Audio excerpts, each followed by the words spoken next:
नमस्कार, अजय चतुर्वेदी।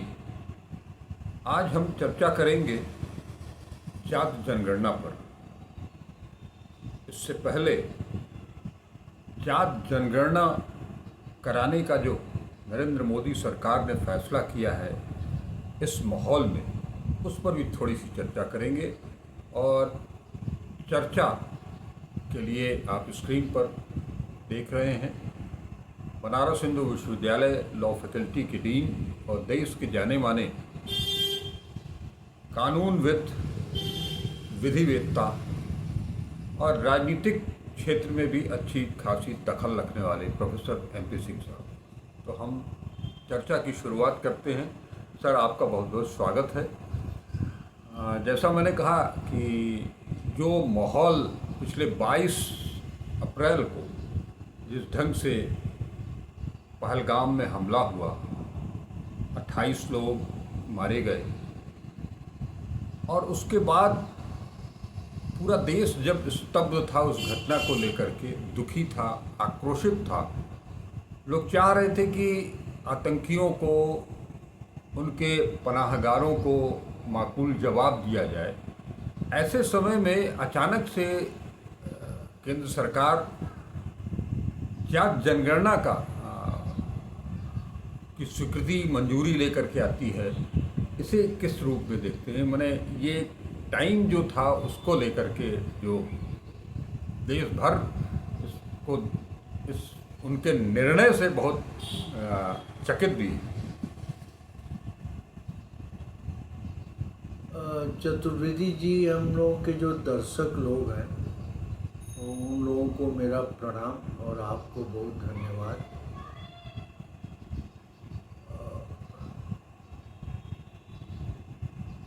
असल में ये जातिगत जनगणना का जो मोदी जी ने एकाएक cabinet committee on political affairs की मीटिंग बुला के और अश्विनी वार्ष्णेय मीटिंग के बाहर आके जो उन्होंने घोषणा कर दिया, तो एक बात आप समझ लीजिए कि मोदी जी के राज्य में कोई कैबिनेट कमेटी ऑन सिक्योरिटी और cabinet committee on political affairs, ये सब मात्र एक दिखावटी संस्थाएं हैं। वो मतलब जो मोदी और शाह चाहते हैं वही सब फैसला होता है। लेकिन ये जो जातिगत जनगणना का विषय आपने चुना है आज की चर्चा के लिए,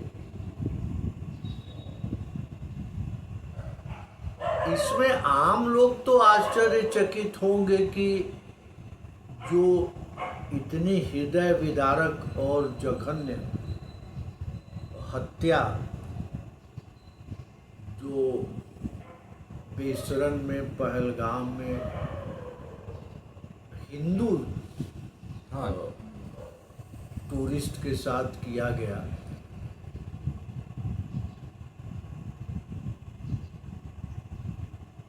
और आपको ये भी पता होगा कि उस समय तो मोदी जी सऊदी अरेबिया में थे और वहाँ से अपनी यात्रा एक दिन शॉर्ट करके, छोटी करके ये दिल्ली आ गए।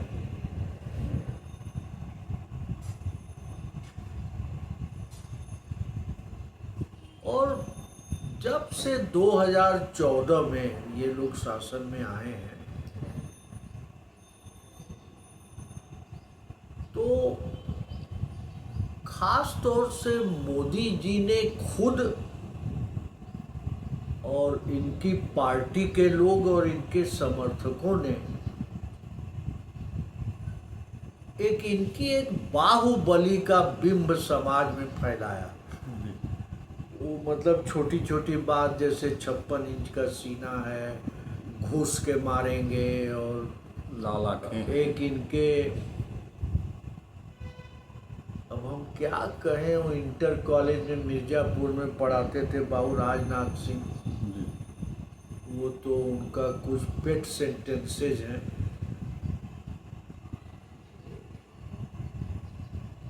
जैसे बनारस में रामदाने के लड्डू वाले पहले बेचते थे, आने का चार हमको बचपन में याद है कि छोड़ूंगा नहीं, और ईंट का जवाब पत्थर से दिया जाएगा। ये मोदी की सरकार है, कोई बच नहीं पाएगा, घर में घुस के मारा जाएगा। इस तरह का वो थोड़ा सा कुर्ता की बाही मोड़ के, उनके जिम्मे बस यही काम है जी। और आप जानते हैं कि वो रक्षा मंत्री हैं और करीब 4000 स्क्वायर किलोमीटर चाइना ने कब्जा करके बैठा है। नहीं, उसके बारे में तो कहा गया कि न कोई आया है न कोई नहीं, जमीन वो तो गई। मोदी जी ने कहा, लेकिन राजनाथ सिंह जी रक्षा का क्षेत्र छोड़कर वो हर चीज पर ललकारते हैं। वो एक तरह से मोदी जी के हरकारे हैं, वो मैसेंजर हैं, संदेश लेके जाते हैं, माइक लगा के बोलते हैं। तो हुआ क्या कि इतना हाइप क्रिएट कर दिया गया जी। और तथ्य जनता के सामने कभी इन्होंने रखा नहीं, न कभी जांच हुआ। कि जैसे उड़ी के बाद जो सर्जिकल स्ट्राइक हुई, जी। उस पे यही हुई कि उड़ी पर एक पिक्चर बन गई और खूब चली। हाँ। जनता को नहीं मालूम कि वास्तव में उसमें हुआ क्या, पाकिस्तान के अंदर या पाक अधिकृत कश्मीर के अंदर हुआ क्या। जी। फिर इसके बाद पुलवामा की घटना हुई, उसमें भी सर्जिकल स्ट्राइक हो गया। सर्जिकल स्ट्राइक हो गई, घर में घुस के मार दिया इन लोगों ने। आप जानते हैं कि वो अभिनंदन एक MiG-21 लेके गया, उसको पाकिस्तानियों ने गिरा दिया, अभिनंदन को अरेस्ट कर लिया। इन लोगों ने उड़ाया कि हमने एक F-16 जहाज को मार गिराया। फिर अमेरिका से टीम आई, 67 जहाज है पाकिस्तान के पास F-16। अमेरिकन्स ने गिना, 67 जहाज जस के तस उनको मिला। तो मात्र प्रोपेगेंडा, झूठ और एक माइको इमेज बाहुबली की बनाकर ये लोग जी रहे थे।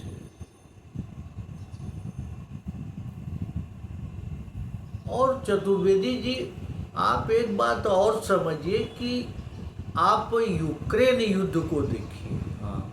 हमें याद है अच्छी तरीके से कि जब रूस ने हमला किया तो कोल्ड वार के समय तो दो ही सुपर पावर थे, रूस और अमेरिका। तो लोग ये सोचते थे कि 3-4 दिन में पुतिन कीव को ले लेंगे, यूक्रेन की राजधानी को, और रूस में मिला लेंगे। आज 3 साल हो गया। 2.5 किलोमीटर चौड़ा और करीब 23 किलोमीटर लंबा गाजा पट्टी है, और इजराइल ऐसा नस्लवादी और खूंखार देश, और अमेरिका के सहयोग से आज तक वो, जबकि करीब 44,000 लोग मार दिए गए, गाजा पट्टी को खंडहर बना दिया अमेरिका और इजराइल ने, लेकिन वो झगड़ा अभी तक चल ही रहा है। दिक्कत ये है कि जो वर्तमान सरकार है हमारी, ये एंटी इंटेलेक्चुअल है। ये बुद्धि और बुद्धिजीवी विरोधी है। ये आरएसएस का एक खास रोग है, क्रॉनिक, 1925 से ही, कि आप इनसे सवाल कर नहीं सकते, आप पढ़ाई लिखाई की बात इनसे कर नहीं सकते, अंधविश्वास की बात का करिए, सांप्रदायिकता की बात करिए, उसी पर इनकी पूरी जीवन यात्रा है। तो हम इसके विस्तार में नहीं जाना चाहते, क्योंकि ये जो युद्ध के विशेषज्ञ वॉर स्ट्रेटजिस्ट हैं, भारत में हैं बहुत काबिल लोग, ये उनका क्षेत्र है। हाँ लेकिन मैं एक लाइन में आपसे कह सकता हूं कि ये लोग झूठ और प्रोपेगेंडा के आधार पे जो मोदी की इमेज देश में बनाई गई, यह लोग उस इमेज के ही गुलाम हो गए। जी, ठीक बात। और दुनिया में कोई ऐसा प्रजातांत्रिक देश नहीं है, सबने आतंकवाद की निंदा किया, लेकिन पाकिस्तान का नाम कोई ले ही नहीं रहा है। इनके पास कोई क्रेडिबल एविडेंस नहीं है, विश्वसनीय प्रमाण नहीं है जो ये यूनाइटेड नेशंस में कहीं पेश कर सके। और पाकिस्तान और चीन दोनों साथ आ गए। चीन ने साफ कर दिया कि अगर पाकिस्तान की संप्रभुता और अखंडता पर हमला होगा तो हम उसके साथ रहेंगे। जी, तो चीन की तो साइबर कैपेसिटी इतनी है कि वो बिना आपसे युद्ध किए आपकी सारी सर्विसेज को जैम कर सकता है। बिल्कुल। रेलवे को, बिजली को, आर्मी के मूवमेंट को, सैटेलाइट मूवमेंट को, जहाज़ों के मूवमेंट को, सबको बैठे बैठे जाम कर देगा। इतना साइबर टेक्नोलॉजी में वो आगे है। तो इस बात को हम यहीं पर छोड़ रहे हैं जी, कि ये सरकार पहलगाम की घटना को लेकर और ख़ास तौर से एक बहुत बड़े युद्ध विज्ञान के वेत्ता हैं अमित शाह, वो तोंदोन फुलाकर जो ललकारते हैं, उसका नतीजा ये हुआ कि बांग्लादेश को इन्होंने दीमक कह दिया। आज नेपाल हमारे खिलाफ, बांग्लादेश खराब, म्यांमार खिलाफ, श्रीलंका खिलाफ, चीन खिलाफ, पाकिस्तान तो 47 से ही खिलाफ है। तो अब ये लोग अपने ही द्वारा फैलाए गए जाल में फंस गए। इनको समझ में ही नहीं आ रहा है कि करें क्या। दूसरी बात आप अंतिम समझिए कि पाकिस्तान भी एक न्यूक्लियर पावर है। जी, और कमजोर व्यक्ति जब हारने लगता है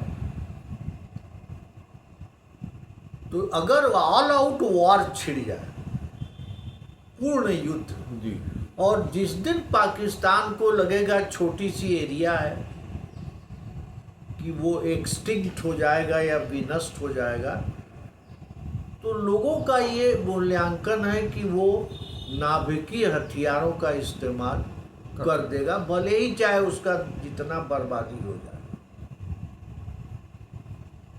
उनकी अर्थव्यवस्था बहुत खराब है, हमारी भी बहुत अच्छी नहीं है। जी, तो ये लोग चौतरफा अपने ही द्वारा बिछाए गए जाल में फंस गए हैं। अब आपका जो प्रश्न है, एक चीज आप जानते हैं कि मोदी जी अच्छी या बुरी कोई घोषणा चमत्कारिक और विस्मयकारी रूप से ही करते हैं। जी। कभी 8 बजे रात में आ जाएंगे, 12 बजे रात में जीएसटी पास करवा देंगे, ये यही सब करते रहते हैं। ये इनके मन में चलता है, कोई पॉलिटिकल सिस्टम इनके इर्द गिर्द है नहीं। हमको आश्चर्य ये हो रहा है कि अगर आप बीडी सावरकर से लेकर, हम इसके बहुत विस्तार में नहीं जाना चाहते क्योंकि सावरकर का नाम लेने में आजकल बड़ा खतरा है। जी, राहुल गांधी ऐसे आदमी के खिलाफ 38 मुकदमा हो गया है जी। सावरकर को लेकर, तो हम आप क्या है। ठीक बात। तो नहीं, हम आप क्या, आप तो हम लोगों के ऊपर भी ज़्यादा डर बना हुआ है। एक नहीं, चैनल बंद करवा देंगे। एक चैनल तो बंद हो ही गया है, इंडिया का भी 4 PM को बंद ही कर दिया। 4 PM हो गया। वो लोक गायिका नेहा सिंह राठौर पे, भी उनके खिलाफ FIR हो गई। लखनऊ यूनिवर्सिटी के उस लेक्चरर पर FIR हो जी। गया। यही लोग करने के माहिर हैं। ये लोग युद्ध वगैरह के माहिर हैं नहीं, देखिए बात है साफ। अब इस आदमी ने एक काम ये किया कि डर के मारे या फंस जाने के कारण इसने सब कुछ थोप दिया सेना पर जी कि अगर हम फंसे तो कहेंगे सेना ने फंसा दिया, हमने तो कुछ किया नहीं, और जीत गए तो कहेंगे सेना को हम ही ने कहा था कि जहाँ फ्री हैंड किया था हमने। मारो, जिस समय मारो, जिस प्रकार से मारो। जी तो एक उर्दू में चतुर्वेदी जी कहते हैं कि जंग में सर कलम सिपाही का होगा और नाम रोशन जिले इलाही का होगा। तो मोदी जी जिले इलाही हैं इस समय भारत के, तो इन्होंने सेना को इन्होंने बलि का बकरा बना के अपने हट गए। खैर, तो मैं ये आपसे आग्रह कर रहा था कि सावरकर से लेकर और महामहोपाध्याय दीनदयाल उपाध्याय तक एकात्म मानववाद में जी ये लोग हमेशा वर्ण व्यवस्था और जाति व्यवस्था को, मनुस्मृति को अपना आदर्श मानते हुए एक आदर्श व्यवस्था मानते थे। जी और आरएसएस तो खास तौर पर, और ये लोग अपने मन से या दिल से आरक्षण के भी घोर और विरोधी। विरोधी। आपको याद होगा 2015 में मोहन भागवत ने ये बात बिहार में बोल दिया जी तो लालू ने दौड़ा लिया कि देखे कौन आरक्षण खत्म करता है, तो ये लोग थोड़ा पलटी मारे। अभी मोदी जी ने 3-4 महीने पहले कहा था कि जाति जनगणना एक पाप है, पाप शब्द का उल्लेख। जी और ये बहुत बड़े विद्वान जो यूपी के चीफ मिनिस्टर हैं, इन्होंने विधानसभा में कहा कि ये विभाजनकारी जी व्यवस्था है। तो आपको ये भी याद होगा कि एक कैबिनेट मिनिस्टर गया, मोहन भागवत को बुलाकर ले गया, साथ लोक कल्याण मार्ग पर मोदी जी से 1 घंटा चर्चा हुई, क्योंकि आरएसएस के गले से तो जाति जनगणना उतरेगी नहीं। जी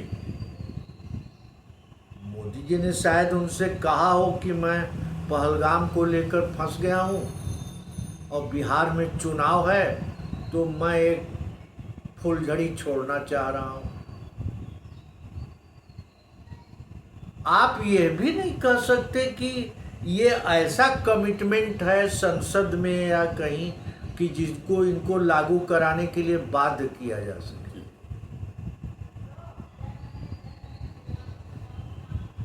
450 करोड़ रुपया बजट में अलॉटेड है निर्मला सीतारमण, कम से कम 7-8 हजार करोड़ का खर्च है। जी कैसे जातिगत जनगणना होगी? मैं चतुर्वेदी जी जब कल आपसे बात हुई तो मैं थोड़ा जनगणना के इतिहास को पढ़ रहा था। अंग्रेज जब आए भारतवर्ष में तो पहली बार ये उपक्रम शुरू हुआ 1872 में। एक मिनट, अपने दर्शकों से मैं ये अनुरोध करूंगा, उन्हें सूचित करना चाहूँगा कि ये वीडियो हो सकता है थोड़ा लंबा हो, तो धैर्यपूर्वक इसे सुने, तभी तथ्य को समझ पाएंगे, और अंत तक सुने। जी तो 1872 में एक बार ये प्रयास हुआ, और जैसा आप जानते हैं कि एक ब्रिटिश एंथ्रोपोलॉजिस्ट थे हुटन, HUTTON, वो ICS ऑफिसर थे। तो उनको भारत सरकार ने, उस समय की बरतानवी हुकूमत ने जिम्मा दिया। तो 1931 में जैसा आप सुनते हैं पहली जनगणना हुई। लेकिन जनगणना के दौरान जो समस्याएं आ रही थी वो वास्तव में भारत के लोगों को, खास तौर से जो पढ़े लिखे और सन्नद्ध लोग हैं, उनको पढ़ना चाहिए।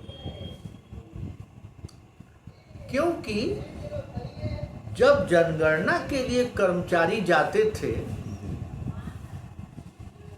तो जनगणना से ज्यादा लोग चिंतित थे कि जनगणना के माध्यम से हमारी सामाजिक स्थिति ऊपर हो जाए। जैसे उदाहरण के तौर पर हटन ने लिखा है कि जैसे कारीगर हैं, बढ़ई हैं, लोहार हैं, इस तरह के लोग हैं, वो चाहते थे कि हमको विश्वकर्मा लिख दिया जाए, प्रजापति लिख दिया जाए। अच्छा, शेड्यूल कास्ट शेड्यूल ट्राइब को लेके बहुत समस्या नहीं थी, डिप्रेस्ड क्लासेस जो बाबा साहब का फ्रेज था, क्योंकि उनका आधार सामाजिक था, छुआछूत का था, दमन का था। तो जो अछूत जातियां थीं उनको डिप्रेस्ड क्लासेस कहने में बहुत अंतर नहीं था। लेकिन बैकवर्ड क्लासेस में हुटन ने जो शब्दों का प्रयोग किया है कि जो बैकवर्ड क्लासेस में जो एग्रीकल्चर जिनके पास था, खास तौर से उसने यादव और अहीर जाति का उल्लेख किया इसमें। तो हजारों वर्ष की ये जो व्यवस्था है, जितनी आसानी से राहुल गांधी सोच रहे हैं कि अगर जातिगत जनगणना हो गई तो हम समाज के हर क्षेत्र में, जैसे वो कहते हैं कॉरपोरेट में, मीडिया में, शैक्षणिक संस्थाओं में, सरकारी नौकरियों में, हम हर जगह भागीदारी दे देंगे। मतलब निजी तौर पर हमको ये एक स्वप्न लोकी कल्पना लगती है। क्योंकि अभी तो वो तेलंगाना का उदाहरण भी दे रहे हैं, मॉडल के रूप में पेश कर रहे हैं। तेलंगाना का आप उदाहरण दे रहे हैं, लेकिन जो तेलंगाना की इंडस्ट्री है प्राइवेट, हैदराबाद मेरा अक्सर आना जाना होता है, मेरी बेटी वहाँ है, मेरी बहन भी वहाँ ब्याही थी, अब तो वो है नहीं दुनिया में। तो हैदराबाद जो आगे बढ़ा, तेलंगाना मोस्टली एग्रीकल्चर सोसाइटी है, जो आईटी सेक्टर में या विभिन्न सेक्टरों में हैदराबाद चंद्रबाबू नायडू के प्रयास से आगे बढ़ा, वो तो प्राइवेट सेक्टर के कारण बढ़ा। कोई पब्लिक सेक्टर वहाँ कोई बड़ा ऐसा है नहीं। प्राइवेट सेक्टर रिजर्वेशन के एकदम खिलाफ है। रामविलास पासवान ने ये नारा बहुत तेजी में दिया था अटल जी के ही समय, लेकिन प्राइवेट सेक्टर ने कह दिया कि हम किसी आधार पर रिजर्वेशन नहीं देंगे, क्योंकि हम फिर कंपटीशन में एफिशिएंट नहीं रह पाएंगे। उनका ये तर्क है। आप जानते होंगे कि नौजवानों का एक ग्रुप हुआ यूथ फॉर जस्टिस, उन्होंने विरोध किया कि मेरिट मार दी जाएगी। कुछ हद तक जवाहरलाल नेहरू भी इससे प्रभावित थे। हुटन के समय जो चर्चा चली वो दो भागों में विभक्त थी। एक वर्ग का ये कहना था कि अगर आप जातिगत जनगणना कराएंगे तो जातिवाद कभी मिटेगा ही नहीं, जाति चलती रहेगी। चाहे रिजर्वेशन आप दीजिए, जो कहे, जाति चलेगी। और बाबा साहब का आप किताब का नाम सुने होंगे, एनिहिलेशन ऑफ कास्ट। वो जाति को समाप्त कर देना चाहते थे। ये दो राजनीतिक और सामाजिक विमर्श के दो आयाम हैं जातिगत जनगणना को लेकर, कि क्या आप जाति से छुटकारा पाना चाहते हैं जो अंबेडकर साहब चाहते थे, एनिहिलेशन ऑफ कास्ट, और आपका इंडस्ट्री सारे प्राइवेट हाथों में चला जाएगा हजारों वर्ष के जो सामाजिक जकड़न है, कैसे उनको बराबरी पर आप ला दें? अगर जातिगत जनगणना मान लीजिए हो गई, शेड्यूल कास्ट की तो हो गई है, हाँ 15 और 7.5 जी शेड्यूल कास्ट शेड्यूल ट्राइब, लेकिन गांव में तो उनको घोड़ी पर नहीं चढ़ने दिया जा रहा है। शेड्यूल कास्ट की तो गणना है ना, जी जी। उस गणना से उनको क्या फायदा हुआ जमीन पर, ये बताइए। अभी फिलहाल तो ऐसा कुछ क्रांतिकारी परिवर्तन तो नहीं दिखाई देता है। मैं क्रांतिकारी की बात नहीं, बड़ा हेवी शब्द आपने यूज किया। जी कोई सारवान परिवर्तन नहीं हुआ जी। हमारी सोच में, जातिवादी सोच में। हम ये जो नारेबाजी कर रहे हैं, जो मोदी जी अब कूदे हैं, देखिए मोदी जी चुनाव जीवी प्राणी है, हाँ फोटो जीवी और चुनाव जीवी। इस समय जो उन्होंने घोषणा किया, उसके दो ही लक्ष्य हो सकते हैं। एक तो कैसे जो घर घर में पहलगाम की नृशंस हत्या की चर्चा हो रही है और मोदी जी के सीने और बहादुरी का मूल्यांकन घर घर हो रहा है,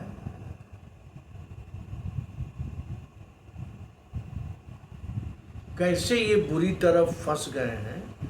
और दूसरा जो अभी आने वाले दिनों में बिहार का इलेक्शन है, उसमें इसका कैसे लाभ लिया जाए, केवल नारेबाजी करके। जी देखिए ये इतनी आसान चीज नहीं है ना, आपने बजट एलोकेट किया है तो एक तो जनता को समझ लेना चाहिए, जो इंटरेस्टेड लोग हैं, कि जैसे इन्होंने महिला आरक्षण किया, पता ही नहीं कब से लागू होगा, तो इन्होंने घोषणा कर दिया। घोषणाबाजी बहुत करते हैं ये। एक तो आप ये बात समझिए। दूसरी बात, इसमें कुछ टेक्निकल प्रॉब्लम्स है, जैसे क्रीमी लेयर का क्या होगा, Indira Sahni versus union of India. दूसरी बात जो जस्टिस B.R. गवई ने कहा कि सब क्लासिफिकेशन, शेड्यूल कास्ट में भी उन्होंने कहा कि जो लोग ऊपर चले गए आर्थिक सामाजिक रूप से, आप उनको हटाइए उस सूची से, नीचे के लोगों को लाइए। तब उस पर मायावती भड़क गई हैं, उनको ब्रॉडर शेड्यूल कास्ट यूनिटी चाहिए, उनको न्याय अन्याय से कोई मतलब नहीं है, वोट से मतलब है। उसमें चिराग पासवान भी कूद गए। दूसरी बात है कि शेड्यूल कास्ट शेड्यूल ट्राइब का जो मसला है, वो तो सेंट्रल गवर्नमेंट का है जी। उसका शेड्यूल है। बैकवर्ड क्लास कमीशन अपॉइंट करता है राज्य सरकार, वहाँ सूची तैयार होती है, फिर वो सूची पर केंद्र की सहमति होती है, तो उसका गजट होता है। अब आप सुनकर आश्चर्य होंगे, मैं भूटान की रिपोर्ट आज पढ़ रहा था कि किसी क्षेत्र में ब्राह्मण बैकवर्ड में है, राजपूत फॉरवर्ड में, किसी क्षेत्र में राजपूत बैकवर्ड में है, ब्राह्मण फॉरवर्ड में है, कहीं जाट बैकवर्ड में है, कहीं जाट नहीं है इसी देश में। तो यह एक महत्वपूर्ण प्रश्न है, क्योंकि भागीदारी तो सैद्धांतिक रूप से न्याय की दरकार है, भागीदारी तो होनी चाहिए अपने सभी लोगों का, बराबरी भी होनी चाहिए कम से कम सामाजिक स्तर पर। लेकिन जो इंस्ट्रूमेंट्स या यंत्र आपके पास उपलब्ध हैं, वो तो औपचारिक हैं।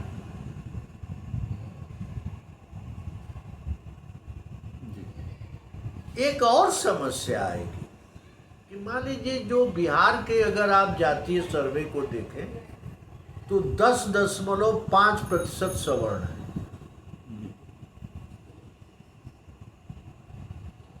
85% schedule caste, schedule tribe, backward, Pasmanda है। अब एक समस्या आएगी कि क्या आप बैकवर्ड की लिस्ट में पसमानदा मुसलमानों को लेंगे? कोर्ट कहती है कि धर्म के आधार पर आरक्षण नहीं हो सकता, तो बैकवर्डनेस के आधार पर तो आप कर सकते हैं। हाँ। तो आरएसएस को तो एक खलेगा कि मुसलमानों को कैसे आरक्षण मिलेगा अगर आप पसमानदा को देंगे। तो कहीं कहीं पसमानदा बैकवर्ड की लिस्ट में है, लेकिन सब जगह नहीं है। तो अगर जिस दिन आपने मुसलमानों को, पसमानदा को बैकवर्ड में डाला, देखिए मुसलमानों में करीब 85% पसमानदा है। पसमानदा एक पर्शियन वर्ड है, जी। फारसी शब्द है। पसमानदा माने जो पीछे छूट गया।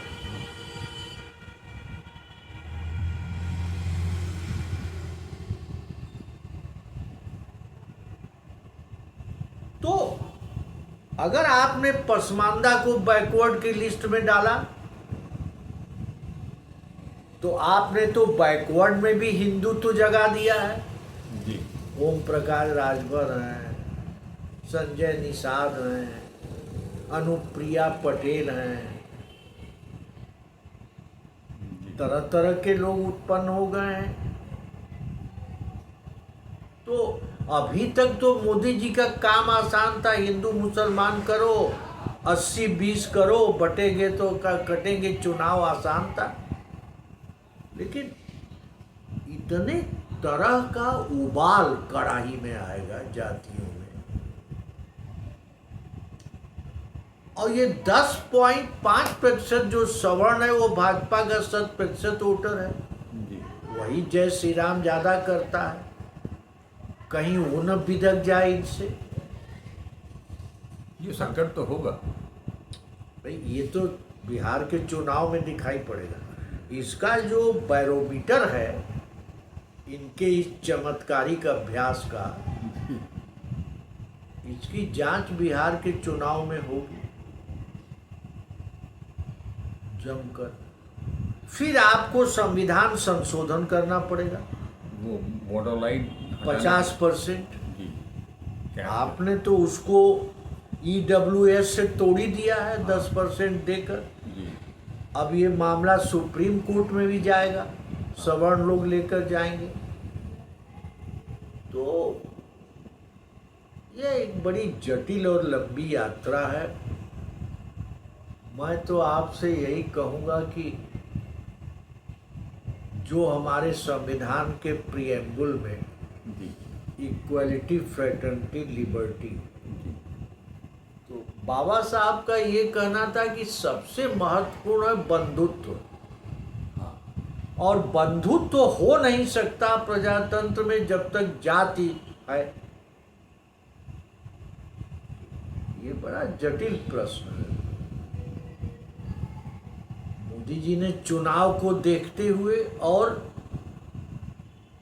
पहलगामा के जो क्वैगमायर एक अंग्रेजी का शब्द है, चक्रव्यूह में जो ही फंस गए हैं, अपने ही द्वारा बनाए गए चक्रव्यूह में, कि मैं बाहुबली हूँ, मैं टार्जन हूँ, मैं हरक्यूलिस हूँ, 56 इंच का हूँ। अब जनता देख रही है, इनका टेप लेके घूम रही है गली गली सीना नापने के लिए। तो इस समय हम लोग बड़े गंभीर संकट में फंस गए हैं। अगर बंधुत्व हो जाए, भागीदारी हो जाए, भाईचारा हो जाए। लेकिन सर, ये जो अभी आपने बताया, इतनी सारी विसंगतियां हैं, तो ये तो एक बहुत जो बंधुत्व की, समानता की जो बात है, वो बहुत लंबी प्रक्रिया है। और वो जात जनगणना करा करके उसको आप बंधुत्व और समानता की चीज़ों को कैसे ले आ पाएंगे? नहीं नहीं, वो केवल एक पॉलिटिकल स्ट्रेटजी है, चुनाव। जी। अगर यही लोकसभा राज्यसभा में जम के बहस हुई होती, कुछ इसकी नीतिगत फैसले लिए गए होते, गाइडलाइन बनी होती, तब हम समझते कि मोदी जी सीरियस है। नहीं, इसीलिए तो राहुल गांधी भी टाइमलाइन की बात कर रहे हैं और वो क्या प्रोसेस होगा वो सारी नहीं, चीजें। राहुल गांधी को भी देखिए, एक काफी पढ़े लिखे लोगों को, सोशल साइंटिस्ट को लेकर एक इनको गंभीर कमेटी बनाकर एक इनको रोड मैप देना पड़ेगा कि ये व्हाट आफ्टर कास्ट सेंसस। जी। क्योंकि अगर आप भूटान को पढ़ें तो 30 आते आते गांधी जी का आंदोलन बहुत तीव्र हो गया। हम लोगों को ये भी नहीं मालूम कि अंग्रेजों की ये गणित स्वतंत्रता आंदोलन में विभाजन पैदा करने की थी, आंदोलनकारियों को जातीय उम्मीद दिखाकर बांट देने की थी, गांधी के आंदोलन को कमजोर करने की थी, या वास्तव में उनका भागीदारी की कोई परिकल्पना थी, ये भी नहीं पता। अगर हम भूटान के सामने जो प्रश्न था और जो नीयत रही होगी अंग्रेजों की, हम लोग को तो मालूम नहीं। एक चीज मालूम है, डिवाइड एंड रूल। यह भी नहीं मालूम कि मोदी जी के मन की बात क्या है। सबसे गंभीर समस्या ये है, ये लोग कितना झूठ बोलते हैं। इन्होंने अपोजिशन के साथ जो मीटिंग किया सर्वदलीय, उसमें कहा कि ये बेसरन घाटी जून में खोली जाती है और टूर ऑपरेटरों ने यहाँ पर किसी को बिना बताए बगैर बुकिंग शुरू कर दी। 2-2, 2,500 हजार लोगों को लेकर जाने लगे। हमारे कभी कभी को कि मनोज सिन्हा हमारे बड़े मित्र हैं बीएचयू के, कभी कभी मन में आता है कहीं उन्होंने ही तो नहीं कोई बुद्धि चल दिया टूर ऑपरेटरों से मिलकर, क्योंकि उनकी बुद्धि बहुत तीव्र है। क्योंकि घटना के दिन वो लखनऊ में अपनी चीफ मिनिस्ट्री सेट कर रहे थे ब्रजेश पाठक और केशव प्रसाद मौर्य के साथ। उनको कोई कश्मीर से मतलब नहीं। देखिए, भारत कश्मीरियों की जो वेदना है जी, आप इसको समझिए। उनका ये है कि भारत को कश्मीर चाहिए, कश्मीरी नहीं चाहिए। आप देख रहे हैं कश्मीरी विद्यार्थियों को मारा जा रहा है, साल बेचने वालों को मारा जा रहा है दौड़ा दौड़ा कर। मोदी जी एक शब्द नहीं बोल रहे हैं। छात्राओं के साथ जो है वो छात्राओं के साथ अभद्र व्यवहार कर रहा है। एक अरे अभी जो नेगी करके उत्तराखंड में लड़की है, वो रोकने चली गई, उसको कह रहे हैं बजरंगी लोग कि हम बलात्कार कर देंगे आपका। वो खड़ी हो गई कि आओ। नहीं सर, ये सब तो चल ही रहा है। वो उदाहरण देखिए जो कि अभी नेवी का जो जवान था, नरवाल 6 दिन पहले उसकी शादी हुई थी। तो भद्दी भद्दी उसको गाली दे उसकी रहे। पत्नी को आज की तारीख में कितनी तो भद्दी भद्दी गाली दे रहे हैं। हमें तो चतुर्वेदी जी, मैं बहुत घबरा रहा हूँ कि मतलब ये आरएसएस के शरीर में ये जाति जनगणना की आत्मा जब जाएगी, उनका शरीर तो छटपटाहट में लकवा मार जाएगा। क्योंकि 1925 से लेके आज तक जिस मनुस्मृति को आप बाइबल समझकर जी रहे हैं, आप संविधान को भी नहीं मानते, तो ये अंदर अंदर कई प्रकार के प्रस्फुटन होंगे, ज्वालामुखी फटेगा। क्योंकि आरएसएस और भाजपा काडर पार्टी है जी, किसी की हिम्मत नहीं है कि विरोध में बोले, लेकिन अंदर अंदर अभी क्या होगा देखते जाइए। ये कहीं 15 लाख हर अकाउंट में आएगा, 2 करोड़ नौकरियां दी जाएंगी, उसी टाइप का ये कुछ जुमला तो नहीं है? नहीं नहीं, देखिए वो हम उसके हल्केपन में नहीं जाना चाहते। अभी जो इन्होंने किया है ये इन्होंने मन से नहीं किया है। हाँ। ये अपने को पहलगाम में इन्हीं की सिक्योरिटी लैप्स के कारण जो परिस्थिति उत्पन्न हुई और ये आतंकियों को 12 दिन हो गया पकड़ नहीं पा रहे हैं, विश्व में किसी बड़ी शक्ति का को समर्थन नहीं मिल रहा है, पाकिस्तान न्यूक्लियर स्टेट है, इतनी बुरी तरह ये फंस गए हैं, अपनी पर्सनालिटी और वीरता का स्वगाथा लिखते लिखते उसी के गुलाम हो गए। तो एक तो इनको उसमें निकलना है, तो इन्होंने सेना को बलि का बकरा बनाकर उससे भाग गए, भाग के चले गए फिल्म तारिकाओं के संग 9 घंटा आनंद लिए मुंबई में, भाग के चले गए बिहार में नीतीश कुमार के संग खिलखिला रहे थे मंच पर, भाग के चले गए केरल, भाग के चले गए चंद्रबाबू नायडू के यहाँ खिलखिला रहे थे। तो इनका शरीर आनंदित हो रहा है कि मैं इस चक्रव्यूह से बाहर भाग आया, प्रसन्न हो रहे हैं, इनको कोई दुख उख नहीं है। अगर आप क्षमा करें तो जो गुजरात में नरसंहार हुआ, इनको आपने कभी दुखी देखा? इनको इस सब से कोई दुख उख नहीं होता। ये स्थित प्रज्ञ है गीता में, सुख दुख समय कृत्वा, बस इनका सबसे बड़ा लक्ष्य चुनाव और अपने को बचाकर बाहर रखना, कोई उंगली न उठा पाए। तो जातिगत जनगणना सैद्धांतिक रूप से एक अच्छा लक्ष्य है। आज तक अमेरिका में काले और गोरों के बीच का विभेद नहीं मिल पाया। आपने देखा ही होगा, ब्लैक लाइव्स मैटर आंदोलन चला, एक ये बड़ी हजारों वर्ष की एक कुष्ठ या कैंसर की तरह का रोग है। औपचारिक रूप से ये लक्ष्य बहुत अच्छा है, व्यावहारिक और वैधानिक और संवैधानिक बहुत कठिनाइयां हैं, इसके इम्प्लीमेंटेशन या लागू करने में बहुत तरह की परेशानियां हैं। तो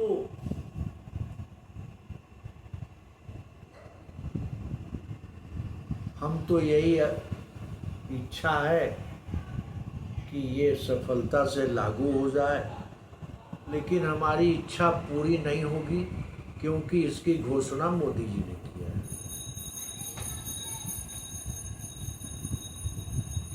और मोहन भागवत की सहमति से किया, बुलाकर घर में जबरन 7 लोक कल्याण मार्ग पर। मैंने ये कहा जा सकता है कि ये भी एक पॉलिटिकल गेम है। नहीं नहीं, चालबाजी है, चालबाजी। अपनी पीठ को बचाना पहलगाम के कलंक से,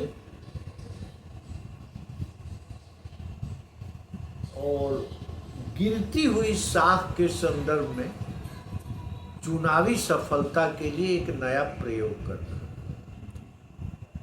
ठीक सर, अभी हम लोग यहीं इस वार्ता को विश्राम देते हैं।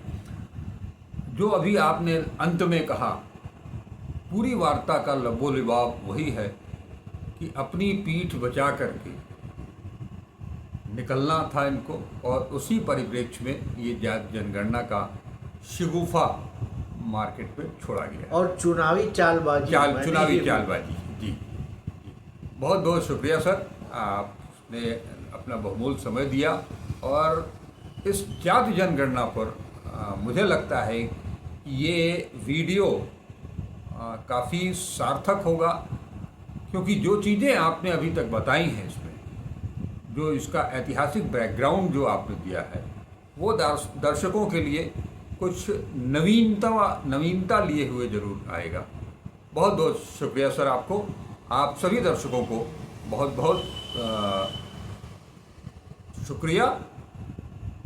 इसे मैं उम्मीद करता हूं कि पूरा वीडियो देखेंगे और अपने विचार कमेंट बॉक्स में ज़रूर देंगे, और वीडियो अच्छा लगा हो तो इसे ज़्यादा से ज़्यादा शेयर करें। चैनल को अगर सब्सक्राइब नहीं किया है तो इसे सब्सक्राइब जरूर करें। नमस्कार, अजय चतुर्वेदी। नमस्ते सर। कितना